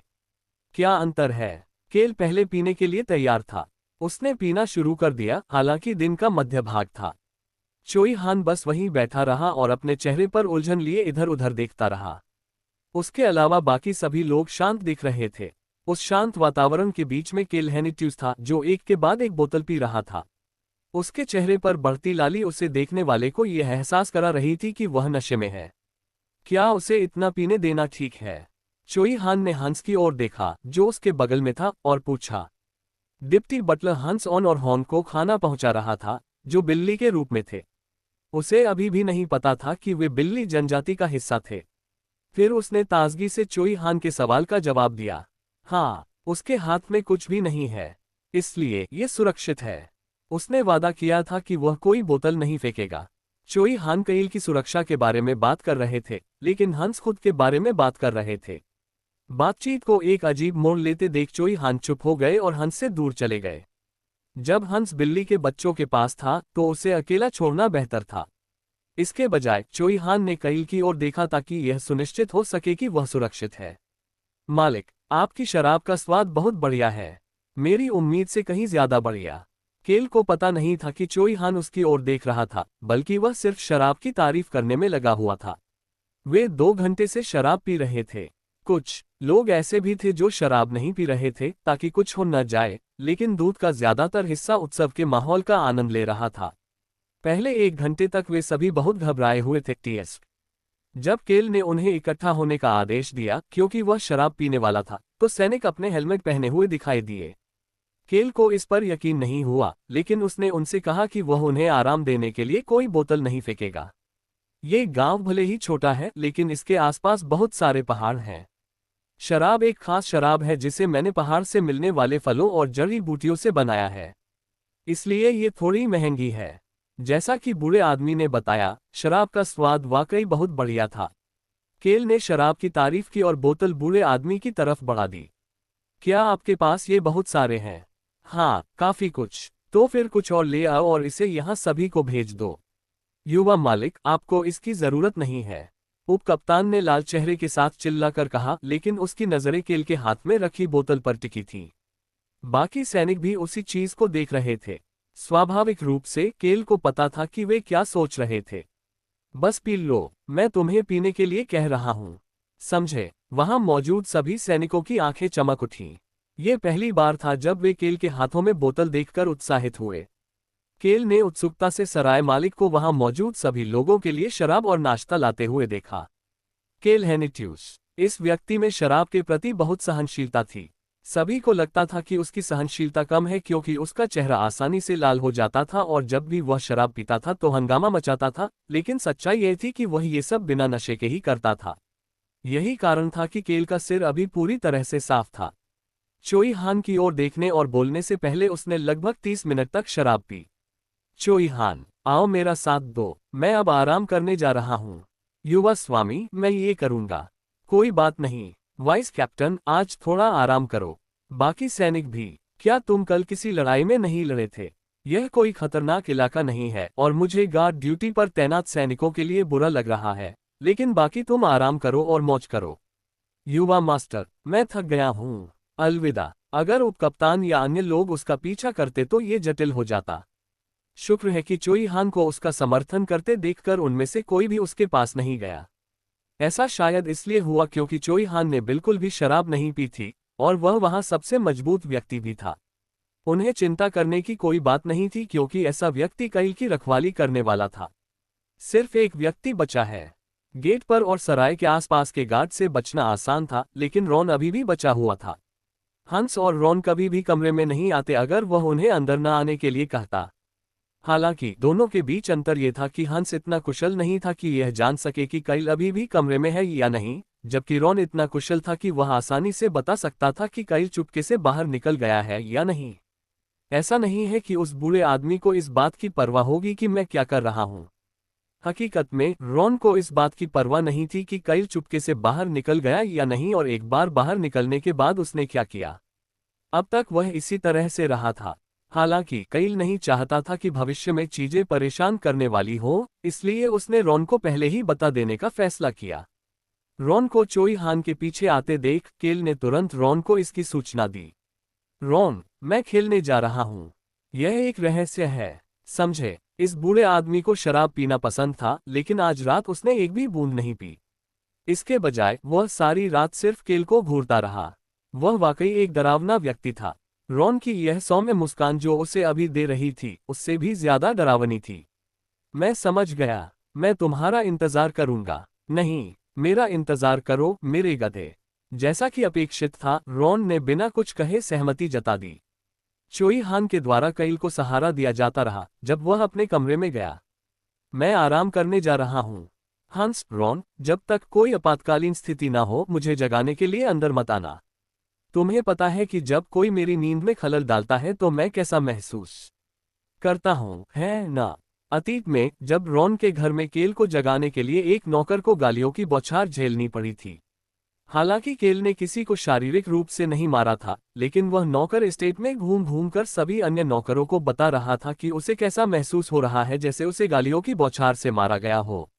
बेशक, युवा स्वामी, कृपया आराम करें। युवा मालिक, ये रॉन आपके कमरे के ठीक बाहर खड़ा होगा। रॉन की प्रतिक्रिया सुनकर केल के चेहरे पर तनाव आ गया, लेकिन उसने उन दोनों को जाते हुए देखा और फिर चुपके से चोई हान को आदेश दिया, खिड़की का इस्तेमाल करके चुपचाप मेरे कमरे में वापस आ जाओ। चोई हान ने अपना सिर हिलाया और जल्दी से बाकी दो लोगों के पीछे कमरे से बाहर चला गया और दरवाजा बंद कर लिया। म्याऊ, क्या अब समय हो गया है?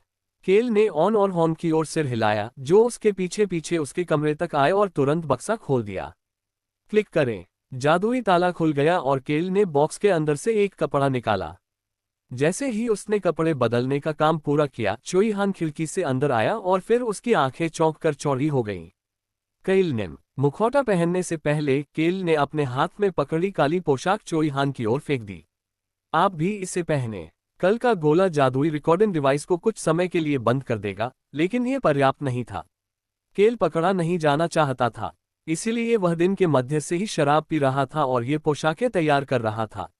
यह क्या है? काले रंग की पोशाक में एक लाल सितारा था और छाती के क्षेत्र पर उसके चारों ओर 5 छोटे सफेद सितारे थे।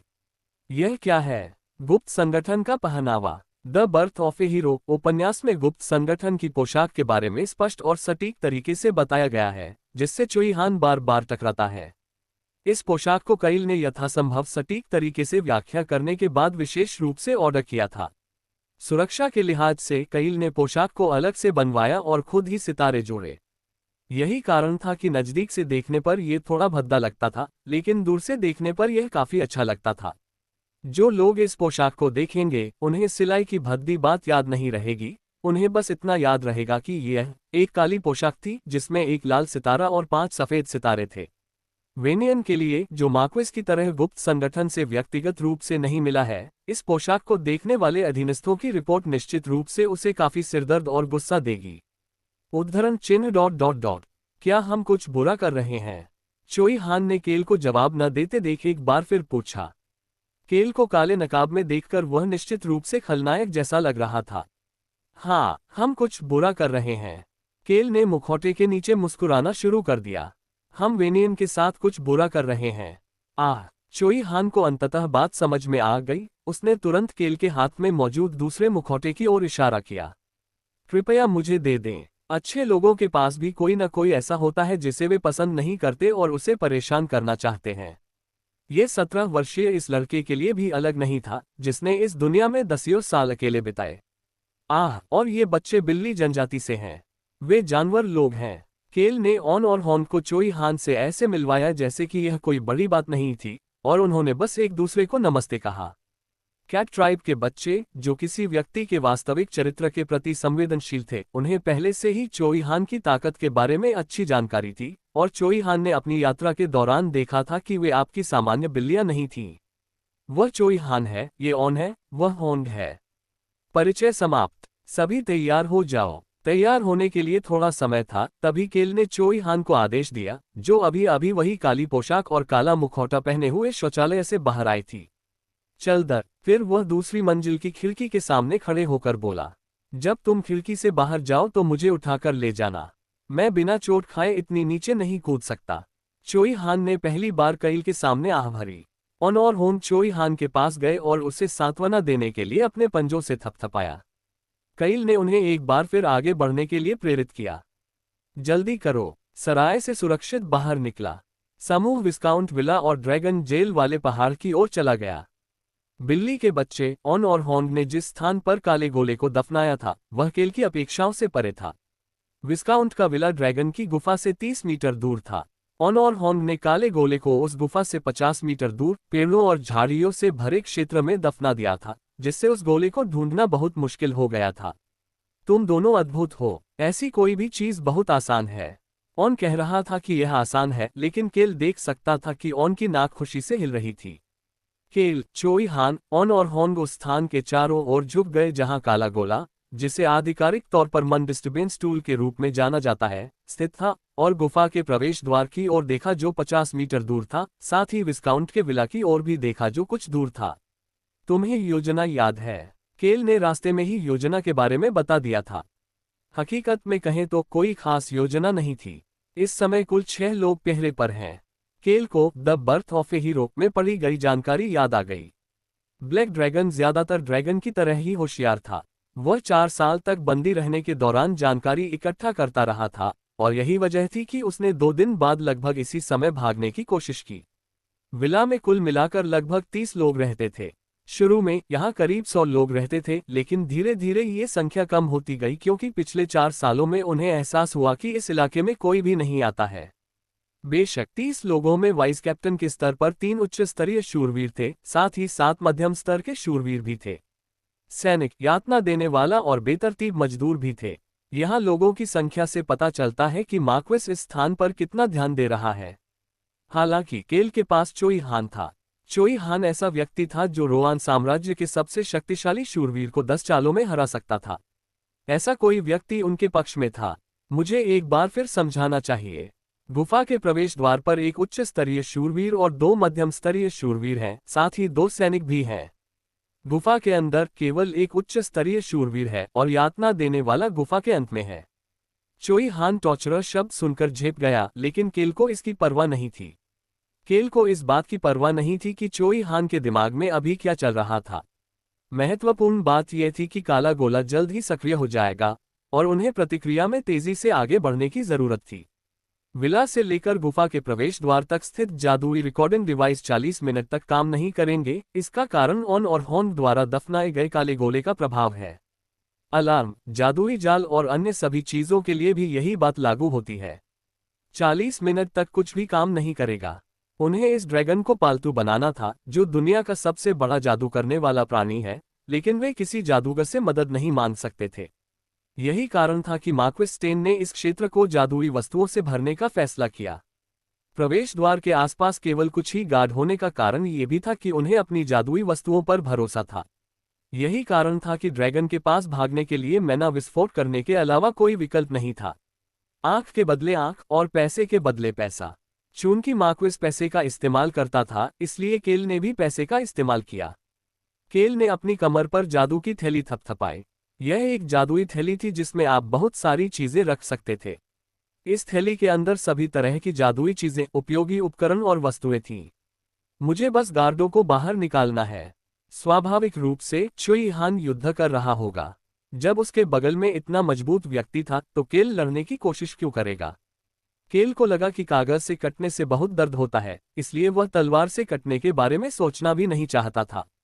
हाँ, तुम ही एकमात्र हो जिस पर मैं अपनी पीठ ढकने के लिए भरोसा कर सकती हूँ, कम से कम अभी के लिए। केल ने गंभीर भाव से चोई हान की ओर देखा और चोई हान ने अपना सिर हिलाकर ईमानदारी से जवाब दिया, मैं निश्चित रूप से आपकी उम्मीदों पर खरा उतरूंगा। हाँ, जैसा कि मैंने कहा, सुनिश्चित करें कि वे हमारी पोशाक देखें और फिर उन्हें मार डालें। उन्हें मत मारो और उन्हें अपनी तलवार कला मत दिखाओ। तुम्हें याद है कि उसके बाद क्या करना है ना? चोई हान की अनोखी पारदर्शी काली आभा को अंधेरे में आसानी से छिपाया जा सकता है, अगर वह इसका सावधानी से इस्तेमाल करे। केल का मानना था कि चोई हान को समझ जाना चाहिए, क्योंकि वह उसे पहले ही कई बार बता चुका था। हाँ, मुझे सब याद है। अच्छा, मैं इसे आप पर छोड़ता हूँ। केल ने चोई हान के कंधों को थपथपाया और फिर उसे आवाज बदलने वाला उपकरण थमा दिया। अगर उसे लड़ाई के दौरान बात करनी पड़ी और वे उसकी आवाज पहचान गए तो ये बुरा होगा। ये महंगा है, इसलिए इसे मत तोड़ो। समझ गया, तुम्हें इसकी चिंता करने की जरूरत नहीं है। फिर कईल ने बिल्ली के बच्चों की तरफ देखा।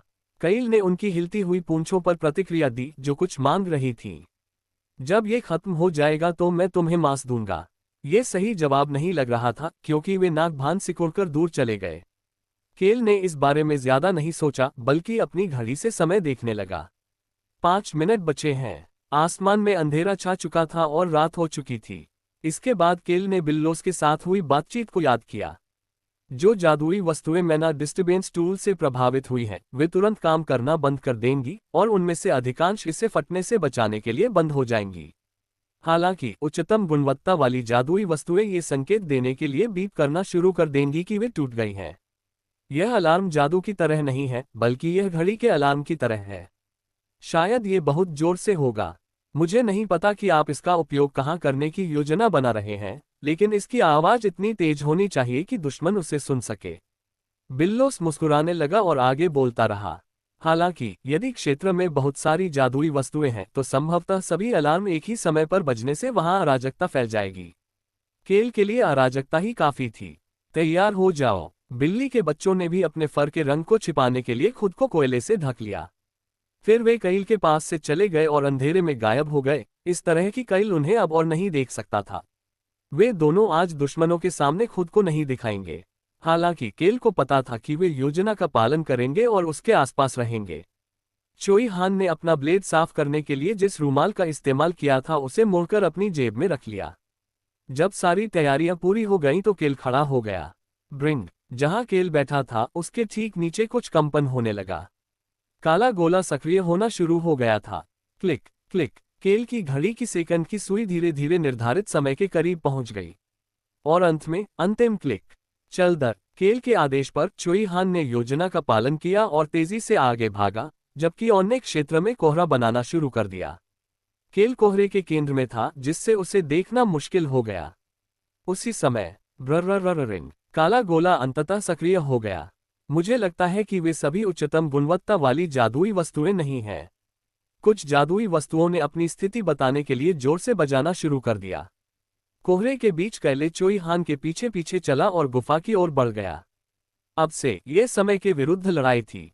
चोई हान पहले से ही गुफा के सामने शूरवीरों के खिलाफ लड़ रहा था। डरावना कमीना। इतने कम समय में ही सैनिकों के हाथ पैरों में चोटें आ गईं और वे बेहोश होकर फर्श पर गिर पड़े। तुम कौन हो? तुम्हारी हिम्मत कैसे हुई इस जगह आने की? चोई हान ने आसानी से उच्च स्तरीय शूरवीर के हमले को चकमा दिया। फिर उसने एक कदम आगे बढ़ाया और शूरवीर के बाजू पर गहरा घाव कर दिया। फिर उसने घाव से निकलने वाले खून को बचाया और अपनी कोहनी का इस्तेमाल शूरवीर की पीठ पर और फिर शूरवीर की गर्दन के पिछले हिस्से पर हमला करने के लिए किया। शूरवीर तुरंत बेहोश हो गया। अरे, ये क्या हो रहा है? गुफा के अंदर उच्च स्तरीय शूरवीर भी शीघ्र ही प्रकट हो गया। जहर। कईल ने आवाज बदलने वाले उपकरण के जरिए बात की। उसके आसपास का कोहरा फैलने लगा और हॉर्न चुपके से इधर उधर घूमने लगा और दुश्मन को पनगु बनाने के लिए जहर फैलाने लगा। बेहोश हुए लोग कुछ देर तक हिल नहीं पाते, भले ही वे जाग गए हों। इसके बाद केल ने उच्च स्तरीय शूरवीर से नजरें मिलाईं और एक शब्द कहा, ढकना। चोई हान तुरंत केल के सामने खड़ा हो गया और गुफा के प्रवेश द्वार की ओर भागा। केल भी उसके पीछे पीछे चला गया। उन्हें ब्लॉक करो। उच्च स्तरीय शूरवीर के चिल्लाने पर दो मध्यम स्तरीय शूरवीरों ने तुरंत चोई हान की ओर हमला किया। उनकी तलवारें चमकने लगीं, जिससे पता चला कि शूरवीरों ने अपनी तलवारों में अपनी आभा डाल दी थी। हालांकि उन दो तलवारों को तुरंत काट दिया गया। खनक खनक, दोनों तलवारों का ऊपरी आधा हिस्सा जमीन पर गिर गया। यह क्या है? क्या वह तलवारबाज है? उच्च स्तरीय शूरवीर की आवाज में आश्चर्य और निराशा दोनों ही झलक रहे थे। आभा से भरी तलवार को काटने वाली एकमात्र चीज तलवारबाज की आभा वाली ब्लेड थी। अंधेरे में छिपी अपनी आभा का उपयोग करके दुश्मन के हथियारों को तुरंत काटने के बाद चोई हान ने अपनी तलवार और म्यान का उपयोग करके एक मध्यम स्तर के शूरवीर की गर्दन और पेट पर एक साथ हमला किया। उफ, गुह, उद्धरण ... उसे प्रति व्यक्ति केवल एक हिट की जरूरत है। केल अपना आश्चर्य छिपा नहीं सका और चोई हान के पीछे जाकर बैठ गया और आगे बढ़ता रहा। तभी उन्हें अपने पीछे दूर से कुछ शोर सुनाई दिया। घुसपैठिए, यह विला से आ रहा था। केल ने अपनी नजर फिर आगे की ओर घुमाई। मध्य स्तर के शूरवीर लड़खड़ाते हुए नीचे गिर पड़े। केल ने उनसे आंख मिलाई। उन्हें हॉर्न के पक्षाघात के जहर से जहर दिया गया था। जहर। अरे हत्यारा! चोई हान ने उन्हें बेहोश कर दिया और फिर तेजी से हमलावर उच्च स्तरीय शूरवीर की ओर दौड़ा और अपनी तलवार लहराई। कैले ने गुफा के प्रवेश द्वार से गुजरने के लिए उस रास्ते का इस्तेमाल किया। ऐसा करते समय भी उसने सुनिश्चित किया कि मध्यम स्तर के शूरवीर जो उसे हत्यारा कहते थे, बेहोश होने से पहले उसकी पोशाक पर 6 सितारे देख ले। उफ, ये लोग कहां से आ गए? इतनी जोर! चोई हान ने आसानी से उच्च स्तरीय शूरवीर की मन से भरी तलवार को बचा लिया। वह जानबूझकर ऐसा कर रहा था। जब चोई हान ध्यान भटकाने का काम कर रहा था, तब कैले ने कैट ट्राइब के बच्चों के पीछे गुफा में प्रवेश किया, जो पहले चुपके से अंदर आ चुके थे। ये पुष्टि करने के बाद कि कैले अंदर आ गया है, चोई हान गुफा के प्रवेश द्वार के सामने चला गया। फिर उसने उच्च स्तरीय शूरवीर को बुलाया। आना। बेशक उसकी नजर शूरवीर पर नहीं, बल्कि विला से मशालों के साथ आ रहे सभी दुश्मनों पर थी। यह मैं तुम पर छोड़ता हूं। चोई हान अपने पीछे कईल की बदली हुई, फिर भी शांत आवाज सुन सकता था और मुस्कुराने लगा। हालांकि उसने जल्दी से अपनी कुछ ताकत छोड़ने पर ध्यान केंद्रित किया। Dark destruction sword art. इस तलवार कला में 2 घटक शामिल थे, अंधकार और विनाश। दोनों में से विनाश की शक्ति ने चोई हान को घेरना शुरू कर दिया। कोई भी इस स्थान से आगे नहीं जा सकता। वह ऐसे व्यक्ति थे जो सदैव अपना वचन निभाते थे। जब चोई हान प्रवेश द्वार की रक्षा कर रहा था, तब गुफा में कोई और व्यक्ति किसी चीज की अलग तरह से रक्षा कर रहा था। वह व्यक्ति कोई और नहीं बल्कि यातना देने वाला व्यक्ति था। वह ड्रैगन की जेल की रक्षा करने वाला व्यक्ति था। जब तक किल अंदर पहुंचा, तब तक वह पहले से ही अराजकता की स्थिति में था। क्यों जादुई क्रिस्टल बॉल काम क्यों नहीं कर रही है? जादुई क्रिस्टल बॉल, जिसे यातना देने वाले ने पकड़ रखा था, आपातकालीन बैकअप में से एक थी जिसे वेनियन ने कुछ गलत होने की स्थिति में तैयार रखा था। यहाँ मत आओ। क्या तुम्हें पता है यहाँ क्या है? यातना देने वाला व्यक्ति केल को देखते हुए हिंसक रूप से कांप रहा था। उसके पास डरने के अलावा कोई विकल्प नहीं था। अगर यातना देने वाले व्यक्ति पर औसत व्यक्ति की ताकत से ज्यादा हमला होता, तो वह तुरंत ही फट जाता। ये वेनियन के सुरक्षा उपायों में से एक था। विस्फोट की ताकत से जेल की चाबी और जेल दोनों ही उड़ जाते और यातना देने वाला भी उड़ जाता। स्वाभाविक रूप से यातना देने वाले को इस बारे में पता था। अगर तुम आओगे तो यहाँ सब मर जाएंगे। तस्क केल ने कांपते हुए यातना देने वाले की ओर देखते हुए अपना हाथ हिलाया। जैसे ही उसने ऐसा किया, हवा में कोहरा बनने लगा और यातना देने वाले की ओर बढ़ने लगा। कोहरे का मालिक गुफा की छाया में छिपा हुआ था और अभी भी छिपा हुआ था। चले जाओ। गुफा के प्रवेश द्वार से युद्ध की आवाजें आ रही थीं। कोहरा आ रहा था। बेशक कोहरे के अंदर पूरी तरह से जहर भरा हुआ था। लकवाग्रस्त कोहरे ने जल्दी ही यातना देने वाले को घेर लिया। बस क्या, उफ, पी, जहर, उफ। जमीन पर गिरते ही यातना देने वाले का शरीर हिलने लगा।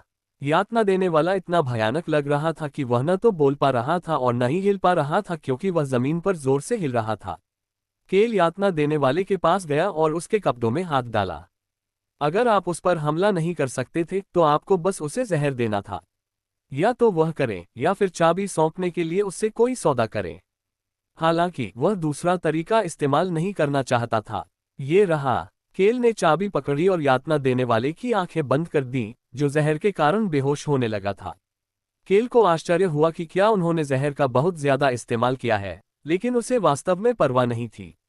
मुझे नहीं लगता कि वह मरेगा, लेकिन अगर वह मर जाता है तो ठीक है। केल ने अपनी उंगलियां चटकाईं। छत से दो छोटे काले बंडल लगभग तुरंत गिरे। वे ऑन और हॉन्ग थे।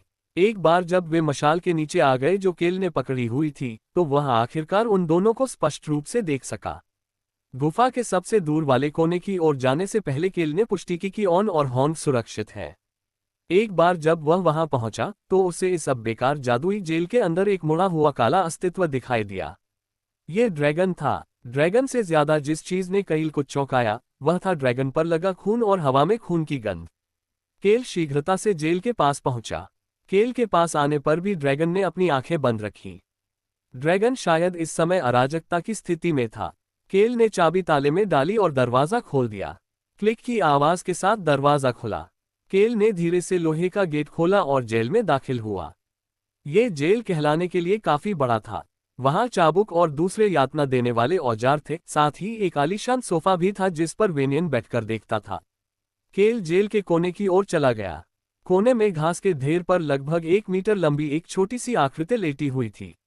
ड्रैगन की आंतरिक पलकें हिल रही थी क्योंकि वह अपनी आंखें बंद करके लेटा हुआ था। उसके सभी अंगों पर जंजीरें थीं और उसकी गर्दन पर मन प्रतिबंधक जंजीर थी, जिससे वह किसी भी ताकत का उपयोग करने में असमर्थ था। अरे! केल ड्रैगन के सामने झुक गया। केल के पुकारने पर भी ड्रैगन ने अपनी आंखें नहीं खोली। केल ने अपनी घड़ी देखी। अब जाने का समय हो गया था। वह ड्रैगन से बात करता रहा। अब चलें। केल ने जंजीरें खोलने के लिए यातना देने वाले से प्राप्त चाबी का प्रयोग किया। ड्रैगन ने उसी क्षण अपनी आंखें खोली। ड्रैगन की आंखों को देखकर केल मुस्कुराने लगा। उसकी नजर अभी भी बहुत मजबूत थी। उसने अभी तक जीने की इच्छा नहीं खोई थी। ये वह मरती हुई नजर नहीं थी जो उपन्यास में चोई हान को दिखी थी। यह अभी भी जीने की प्रबल इच्छा वाली नजर थी। इसीलिए यह ऊर्जा, क्रोध और प्रतिरोध से भरी हुई थी। यह एक ड्रैगन की नजर थी। कितनी अच्छी नजर है। केल ने ड्रैगन को अपनी बाहों में उठा लिया। जेल से बाहर आने के बाद केल ने ड्रैगन को दोनों बिल्ली के बच्चों के सामने रख दिया। ऐसा लगता है कि ये दर्द कर रहा है। बहुत दुख की बात है। ऑन और हॉन्ग ने अभी भी चुप ड्रैगन के चारों ओर चक्कर लगाया। ड्रैगन ने अपने दांत दिखाने शुरू कर दिए और उन पर गुर्राने लगा। यह शायद उसके जीवन में पहली बार था जब उसने इंसानों के अलावा कुछ और देखा था। केल ने अपनी घड़ी पर समय देखा। ऐसा लग रहा था कि उनके पास भागने के लिए पर्याप्त समय था। ऐसा लगता है कि ये दर्द कर रहा है। वह केल के पास गई और उसके पैर पर थपथपाए। वह केल द्वारा अपने जादुई डिब्बे में लाए गए औषधि के बारे में सोच रही थी। वह उससे इसके लिए पूछ नहीं सकती थी, इसलिए वह केवल इस तरह से कार्य कर सकती थी। पकड़ना। केल ने उस औषधि को इस्तेमाल करने के लिए लाया था। हालांकि उसे तब तक इंतजार करना पड़ा जब तक कि मन प्रतिबंध की जंजीरें बंद नहीं हो गईं। औषधि तभी ठीक से काम करेगी जब मन, जो व्यावहारिक रूप से ड्रैगन के दिल जितना ही महत्वपूर्ण था, अब प्रतिबंधित नहीं होगा। केल ने जेल के विपरीत दिशा की ओर बढ़ना शुरू कर दिया, वह स्थान जहां यातना देने वाला पहरा दे रहा था। ये बहुत तेज नहीं था, लेकिन वह दूर से चोई हान की लड़ाई सुन सकता था। केल ने अनुमान लगाया कि चोई हान की लड़ाई भी जल्द ही समाप्त हो जाएगी। चलो देखते हैं। केल ने गुफा की दीवार को अपने हाथों से थपथपाना शुरू कर दिया। उसने यातना देने वाले को रास्ते से हटाने के लिए अपने पैर से लात मारी और दीवार के हर पहलू को थपथपाना जारी रखा। यातना देने वाले को देखकर ड्रैगन गुर्राया, लेकिन वह स्थिर रहा और केल पर ध्यान केंद्रित करना जारी रखा। वेनियन की अंतिम रक्षा पंक्ति यही कहीं होनी चाहिए। मार्क्वेस स्टेन के परिवार के सभी सदस्यों की तरह वेनियन को भी इस बात की बहुत चिंता थी कि कोई उसके अंदर घुस न जाए। उसने एक गुप्त सुरंग बनाई थी ताकि अगर कभी ऐसा कुछ हुआ तो वह बचकर निकल सके। अगर यातना देने वाले को इसके बारे में पता होता तो शायद वह पहले ही भागने के लिए इसका इस्तेमाल कर लेता, लेकिन दुख की बात है कि यातना देने वाले को भी इस भागने के रास्ते के बारे में पता नहीं था। उपन्यास में कहा गया था कि इस ऊबड़ खाबड़ दीवार पर एक समतल क्षेत्र है। अरे, ये रहा वह। इस ऊबड़ खाबड़ गुफा की दीवार पर एक व्यक्ति के हाथ के आकार का एक सपाट क्षेत्र था। हालांकि वेनियन को देखकर ऐसा लग रहा था कि उसे ओसीडी है और वह कभी भी प्रशिक्षण जैसा कुछ नहीं करेगा, लेकिन मार्क्वेस के परिवार में सभी ने मार्शल आर्ट सीखी थी। यदि आप उस स्थान पर पर्याप्त बल का प्रयोग करेंगे तो दीवार खुल जाएगी। यह कोई जादुई उपकरण नहीं था। इसके बजाय प्रभाव के बल ने उपकरण को हिला दिया। केल ने अपना सिर घुमाकर अंदर आए व्यक्ति की ओर देखा और पूछा, सब कुछ कर दिया? हाँ। चोई हान ने अपनी तलवार को हवा में हल्के से घुमाया ताकि उस पर लगा खून साफ हो जाए और फिर वह केल के पास गया। उसकी नज़र जल्द ही ड्रैगन की ओर मुड़ गई और वह भौहें सिकोड़ने लगा। इतने छोटे जीव को खून से लथपथ देखना एक स्वाभाविक प्रतिक्रिया थी। चोई हान की आंखों में चमक थी जब वह यातना देने वाले को घूर रहा था। चोई हान। यही कारण था कि केल ने चोई हान को आवाज लगाई थी। चोई हान अभी भी यातना देने वाले को घूर रहा था जब वह रिपोर्ट कर रहा था, जैसा कि आपने आदेश दिया था, मैंने भागने वाले मजदूरों को अकेला छोड़ दिया। मैंने ये भी सुनिश्चित किया कि सभी मजबूत लोग लड़ने में सक्षम न हों। अच्छा काम। दीवार पर सपाट क्षेत्र की ओर इशारा करने से पहले केल ने चोई हान की प्रशंसा की। इस जगह पर मुक्का मारो। जितना मैं कर सकता हूं उतना मजबूत। क्या आप गुफा को नष्ट करने की योजना बना रहे हैं? नहीं, अपनी ताकत पर नियंत्रण रखो। बस ऐसा दिखाओ कि तुम इस दीवार में 10 सेमी का गड्ढा बना रहे हो। हम तो बहुत हल्के से। जरूर, बहुत हल्के से। चोई हान को कुछ ऐसा कहते हुए सुनने के बाद, जो कि केल के लिए असंभव था क्योंकि उसे अपनी थोड़ी सी ताकत की आवश्यकता थी, केल तुरंत चोई हान से दूर चला गया। चोई हान ने समझा कि केल उसे जल्दी करने के लिए कह रहा है और उसने तुरंत दीवार पर मुक्का मारा। धमाका। बहुत खूब। ओह। केल ने ड्रैगन को वापस उठा लिया जबकि बिल्ली के बच्चे भाई बहन ये देखकर खुश हो रहे थे कि यह क्या हुआ। चीख। दीवार से एक डरावनी चीख की आवाज आई और गुफा की दीवार के एक तरफ एक वयस्क पुरुष के आकार का क्षेत्र दिखाई दिया। चोई हान ने जल्दी से मशाल उठा ली। चल दर। केल के आदेश पर बिल्ली के बच्चे चोई हान की पीठ पर चढ़ गए क्योंकि चोई हान सुरंग में सबसे पहले घुसा। केल उसके पीछे पीछे गया। ड्रैगन केल की बाहों में शांत रहा, उसमें से केवल उसकी सांसों की आवाज आ रही थी। हालांकि केल को घूरने वाली आंखें अभी भी बेहद क्रूर थीं। उसे बचाने के लिए किसी कृतज्ञता के स्थान पर वह किसी अन्य व्यक्ति द्वारा प्रताड़ित किए जाने के भय के विचारों से भरा हुआ प्रतीत हो रहा था, साथ ही उसमें मनुष्यों के प्रति क्रोध और आक्रोश भी था। मुझे इस तरह घूरना बंद करो।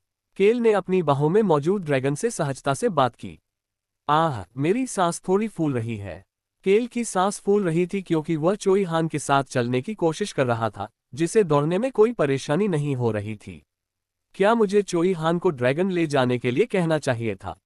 1 मीटर लंबा ड्रैगन काफी भारी था। अगर वह हृदय की प्राण शक्ति नामक प्राचीन शक्ति पर अपना हाथ रख पाता तो यह इतना कठिन नहीं होता। केल ने ड्रैगन को अपनी बाहों में कसकर पकड़ रखा था ताकि वह गुस्से में उसे फेंक न दे। उसे बचाने के लिए इतनी मेहनत करने के बाद वह उसे यहां नहीं छोड़ सकता था। ड्रैगन बस उसे देखता रहा। केल के काले कपड़े ड्रैगन के खून से सनने लगे। कुछ मिनट तक उस अंधेरी और सनकरी सुरंग से गुजरने के बाद चोई हान ने अचानक केले को पुकारा। हमारे सामने एक दीवार है। दीवार के बीच में अपनी मुट्ठी से उसी ताकत से मारो जैसे पहले मारा था। फिर हम चर्चा के अनुसार दौड़ना जारी रखेंगे। मैं समझता हूँ। बिल्ली के बच्चे चोई हान के कंधे से कूदकर भागने लगे। चोई हान ने अपनी मुट्ठी में थोड़ी ताकत लगाई और दीवार के बीच में पहले की तरह ही ताकत से मारा। धमाका। दीवार लगभग तुरंत ढह गई और वे रात का आसमान देख सकते थे। वे गुफा के बाहर थे। इस बार केल ने चारों ओर देखते हुए आगे बढ़कर काम किया। यही कारण था कि उन्हें पूरे पहाड़ पर काम करने के लिए मन डिस्टर्बेंस टूल की आवश्यकता थी। वेनियन ने इस गुप्त सुरंग के प्रवेश द्वार पर एक जादुई रिकॉर्डिंग डिवाइस भी लगाई थी। वह बहुत ही गहन व्यक्ति था। केल को ठीक से पता नहीं था कि यह प्रवेश द्वार कहाँ स्थित है, जिसके कारण पूरे पर्वत पर काम करने के लिए मैना डिस्टर्बेंस टूल की आवश्यकता थी। उनके पास ज्यादा समय नहीं बचा था। उन्हें अगले 1-2 मिनट में जादुई रिकॉर्डिंग डिवाइस की रेंज से बाहर निकलना था। लेकिन इसमें कोई समस्या नहीं होनी चाहिए। चोई हान ने कैल के पीछे पीछे जाकर उनकी मौजूदगी के नए निशान बनाए या उनके गुजरने पर कुछ निशान मिटा दिए। इतने लंबे समय तक अकेले अंधेरे के जंगल में जीवित रहने के बाद वह निशान बनाने और उनका अनुसरण करने में माहिर हो गया था। गुप्त सुरंग के प्रवेश द्वार से लगभग 2 मिनट तक भागने के बाद कैल ने अपनी घड़ी देखी। रुकना। इलाके में बजने वाले अलार्म अचानक बंद हो गए। मन डिस्टर्बेंस टूल ने काम करना बंद कर दिया था। टिल्डा। केल ने गहरी सांस ली, अपने तेज धड़कते दिल को शांत किया। उसके दिल के इर्द गिर्द लगी अविनाशी ढाल हर बार उसके दिल की धड़कन के साथ ताकत हासिल कर रही थी, ताकि अगर कोई आपातकालीन स्थिति आए तो वह तैयार रहे।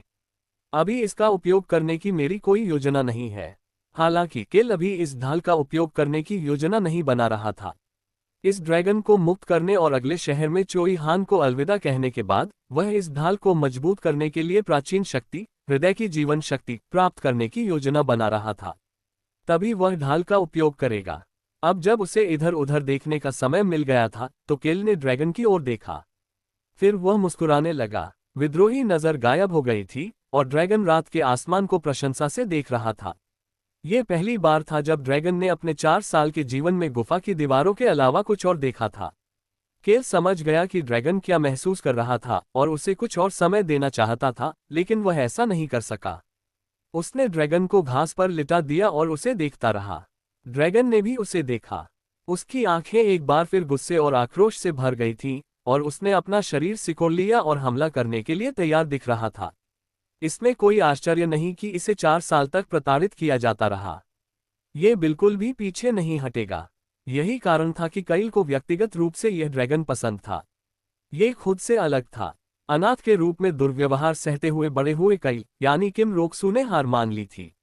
उसके बाद वह चोई हान की तरह किसी कहानी का मुख्य पात्र नहीं बनना चाहता था। जिस जगह को वह अपना घर कहता था, वहां हार मानने के बाद उसे नहीं लगा कि उसके पास दुनिया से लड़ने की ताकत है। अरे, केल ने सुनिश्चित किया कि ड्रैगन उसकी ओर देख रहा है। फिर उसने दस्ताने और कैंची के आकार का काटने का औजार निकाला। काटने के लिए दोनों ब्लेड पर बहुत सारी जादुई मुहरें लगी हुई थीं। फिर उसने बिजली रोधी दस्ताने पहन लिए। ये कटर उन 2 वस्तुओं में से एक था जिसे बिलोस के नाम पर किराए पर लेना था। यह ऐसी चीज नहीं थी जिसे आप पैसे देकर उधार ले सकते थे।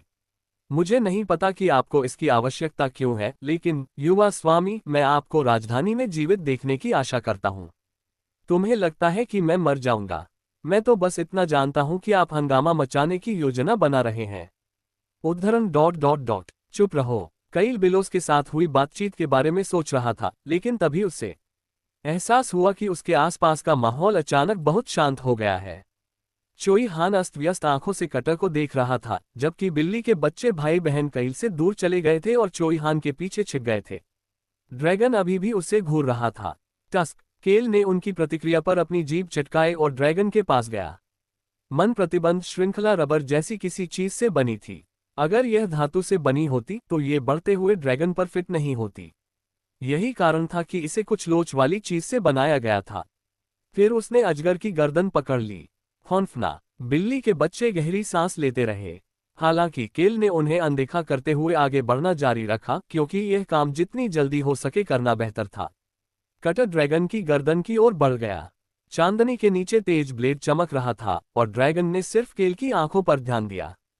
केल की आंखें भावहीन और शांत थीं। ड्रैगन ने अपनी आंखें बंद कर लीं। उसी समय उन सभी ने किसी चीज के कटने की आवाज सुनी। तड़क भड़क, तड़क भड़क। मन प्रतिबंध श्रृंखला केल के हाथों में चिंगारी पैदा कर रही थी। आप कहाँ देख रहे हैं? केल ने ड्रैगन पर उपहास किया, जिसने उसे देखने के लिए अपनी आंखें खोली थीं और एक दस्ताने को उतार कर चोई हान को थमा दिया। चोई हान ने दस्ताने पहन लिए और केल ने अपनी जेब से औषधि निकालने से पहले उसे चेन थमा दी। यह उच्चतम श्रेणी की औषधि थी। इसे खरीदने में भी काफी खर्च आया। इससे केल को बुरा लगा कि उसने जाने से पहले पिछले कुछ दिनों में भत्ता क्यों मांगा था। केल ने अपनी जीभ चटकाए और ड्रैगन को घूर कर देखा। क्या तुम्हें पता है कि मैंने तुम्हारे ऊपर कितना पैसा खर्च किया है? ड्रैगन वही शब्द सुन सकता था जो वह अक्सर सुनता था। वह जन्म से लेकर अब तक लगभग हर दिन यही सुनता था। जब मैंने तुम पर इतना पैसा खर्च किया है तो तुम मेरी बात क्यों नहीं सुनते? लगता है तुम्हें और पीटा जाना चाहिए।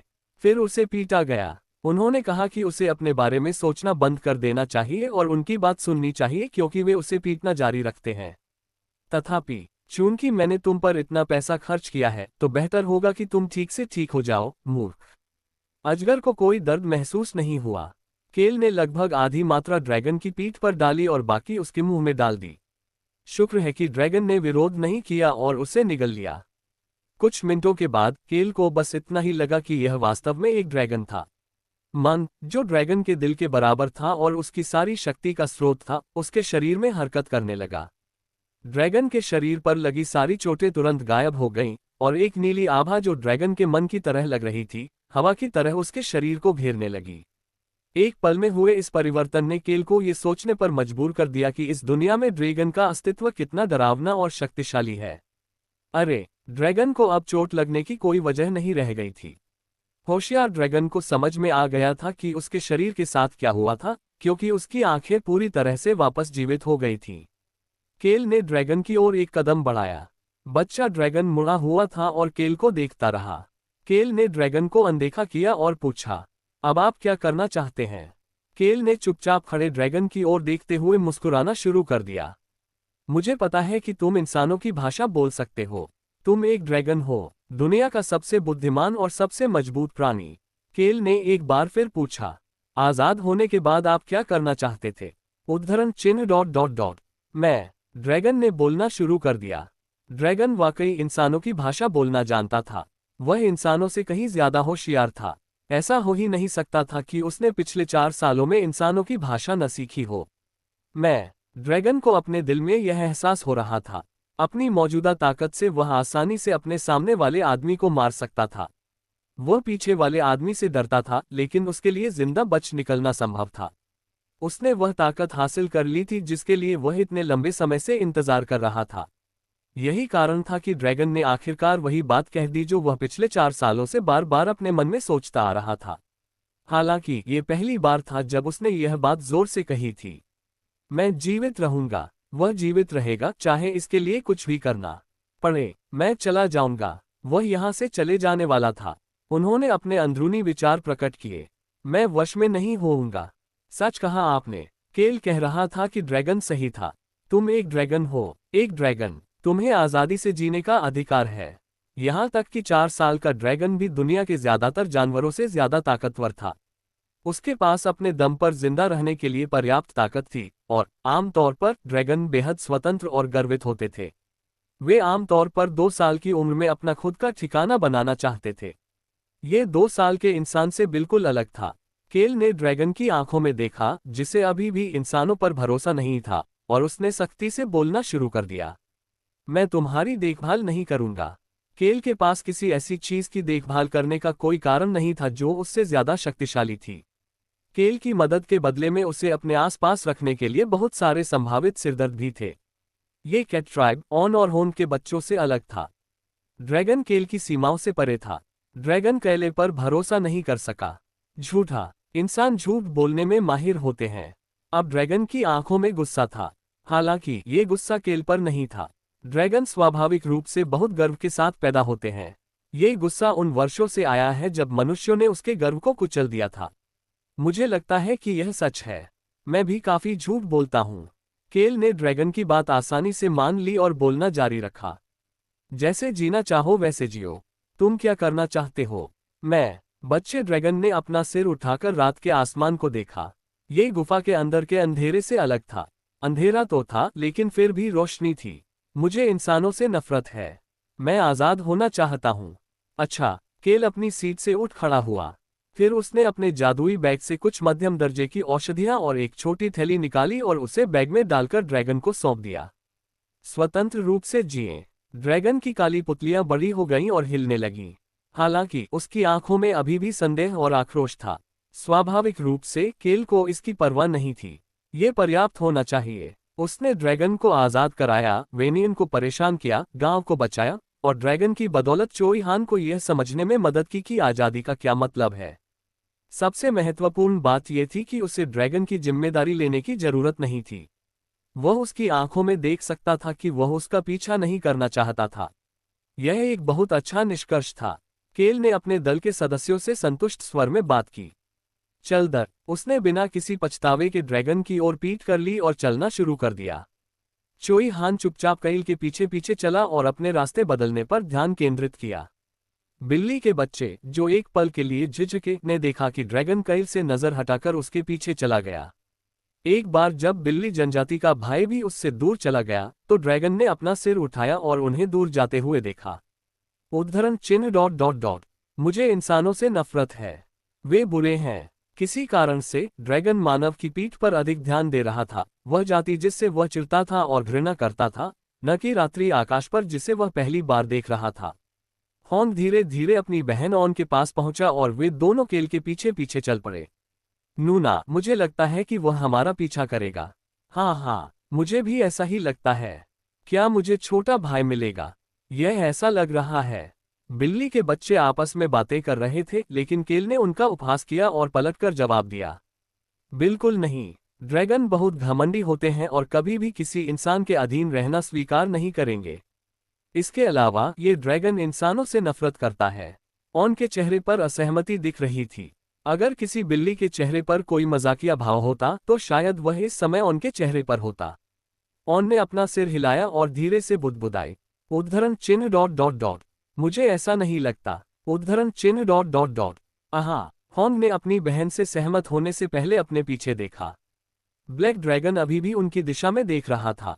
हॉन को अब यकीन हो गया था, ये ड्रैगन भविष्य में उसके साथ कुछ झगड़ा करने से पहले थोड़ी देर के लिए अपनी आज़ादी का आनंद लेगा।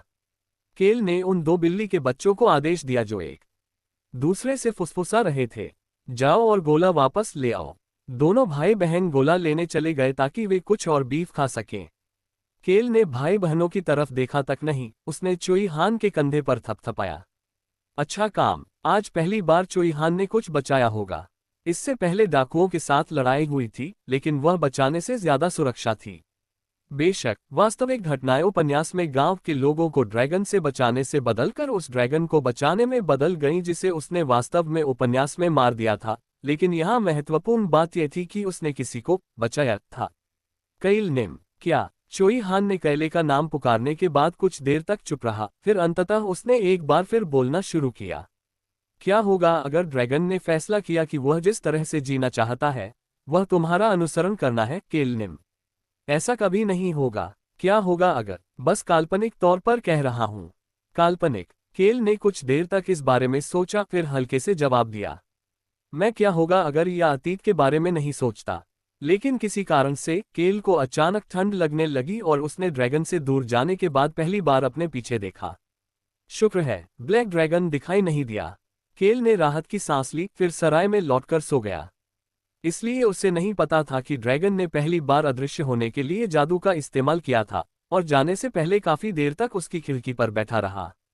ड्रैगन ने केल द्वारा दी गई औषधियों की थैली को कसकर पकड़ रखा था। अगले दिन केल को सुबह से ही चोई हान के सवालों का सामना करना पड़ा।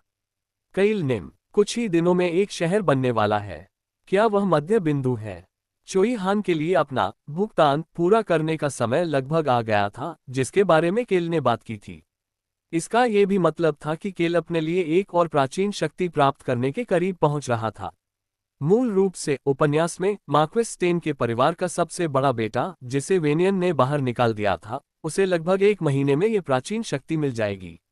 यह उसकी उम्मीद की आखिरी किरण थी, लेकिन दुर्भाग्य से यह एक ऐसी शक्ति बन गई जिसका वह उपयोग नहीं कर सका।